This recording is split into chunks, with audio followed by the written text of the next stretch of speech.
Hola, mi nombre es Mauricio David Pérez Jasso. Mi matrícula es AL075833. Este proyecto integrador compete a la materia de electricidad y magnetismo. Actualmente estoy cursando la carrera de Ingeniería Industrial y de Sistemas. Nos encontramos en Monterrey, Nuevo León, y la fecha de hoy es 31 de marzo de 2022. Ahora responderemos unas preguntas competentes a este proyecto integrador. ¿Qué son los circuitos eléctricos y qué importancia tienen en la sociedad de hoy en día? Un circuito eléctrico es el conjunto de elementos eléctricos conectados entre sí que permiten generar, transportar y utilizar la energía eléctrica con la finalidad de transformarla en otro tipo de energía. Ahora bien, su importancia en la sociedad hoy en día nos da que este tipo de circuitos nos sirven para poder crear estufas eléctricas, las cuales transforman la electricidad en una fuente de calor. O bien la energía de los bombillos que transforma la energía eléctrica en una fuente de luz. E igualmente en los motores eléctricos más modernos de los vehículos que transforman la energía en una fuente de potencia para poder mover el vehículo.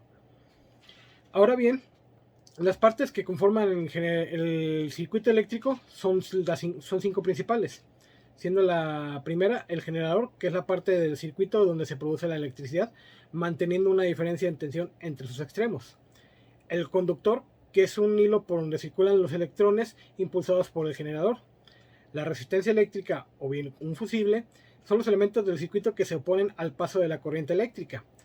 El interruptor, que es el elemento que permite abrir o cerrar el paso de la corriente eléctrica. Si el interruptor está cerrado, no circularán los electrones, pero si está abierto, permitirá su paso. Y finalmente, el receptor, que recibirá toda la energía y la transformará en lo que se supone que nosotros estemos solicitando. Bien podría ser como los ejemplos anteriormente mencionados, en calor si es en una estufa, en luz si es un bombillo, o bien en potencia para mover un vehículo si es en un motor. ¿A qué se refieren las leyes de Kirchhoff y dos aplicaciones prácticas que se le pueden dar? La primera ley de Kirchhoff, que es la ley de la corriente, está basada en la ley de la conservación de la carga, lo cual implica que la suma algebraica de las cargas dentro del sistema no puede cambiar. Dicho de otra forma, esta ley postula que la suma de todas las corrientes que entran en un nodo tiene que ser igual a la suma de la corriente que salga de este. La segunda ley de Kirchhoff, que es la ley de las tensiones, establece que en una malla o lazo cerrado, la suma de todas las caídas de tensiones es igual a la tensión total que se suministró. Es decir, que en un circuito en donde el voltaje sea variado entre cada elemento del lazo cerrado, al final la suma de estos voltajes será la misma que el voltaje de fuente. ¿Qué son las fuentes de alta tensión y cuál es su función en los circuitos eléctricos? Los sistemas de alta tensión eléctrica son aquellos que emplean la energía eléctrica con una tensión eficaz nominal superior a algún límite preestablecido. La fuente de tensión nos sirve para aportar energía a un circuito eléctrico que se divide en dos.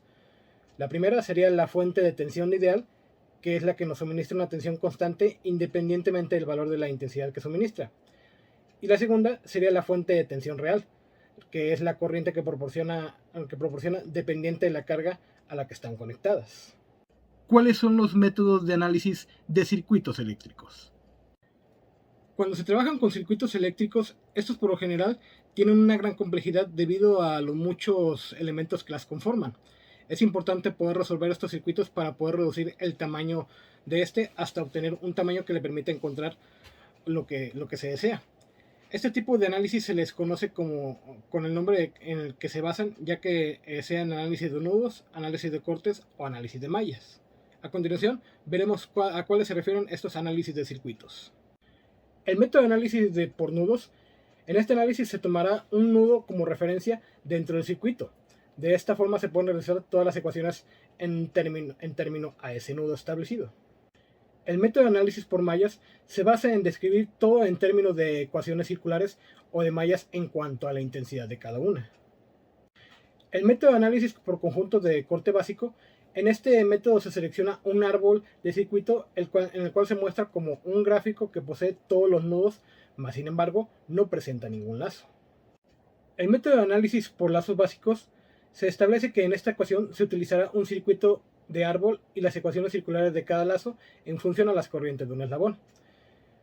Para una elección del árbol ideal se deberá elegir las ramas del árbol, aquellas que tienen fuentes ideales de tensión, Así en la matriz de coeficientes aparecerán en ceros fuera de la diagonal principal, facilitando la resolución del sistema.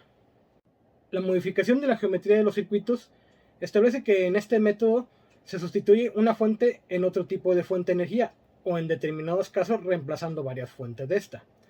Acorde al tipo de fuentes que se está abordando, este método podrá utilizar alguno de los siguientes, como viene siendo el circuito de fuente ideal de tensión entre dos nudos, o un circuito con fuente ideal de intensidad entre dos nudos.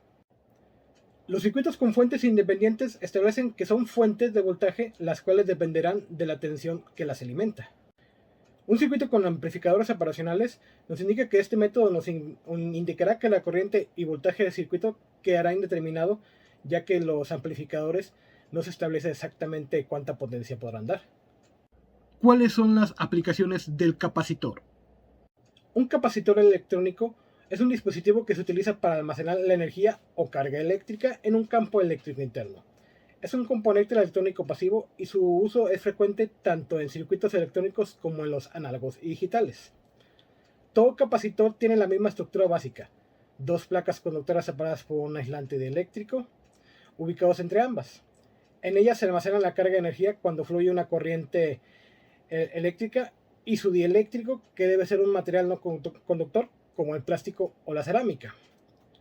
La función de un capacitor es almacenar una carga de energía que pueda ser liberada de forma rápida. La carga y descarga de un capacitor es muy útil para, por ejemplo, almacenar energía en un motor eléctrico, y son muy eficientes en mecanismos que necesitan un incremento rápido de energía, tales son como los flash de la cámara o el arrancar los motores y amplificadores de audio para automóviles. Además de que un capacitor puede nivelar los voltajes de la corriente eléctrica, dándole la capacidad de absorber los picos de energía muy altos, de esta forma protegiendo el circuito en sí.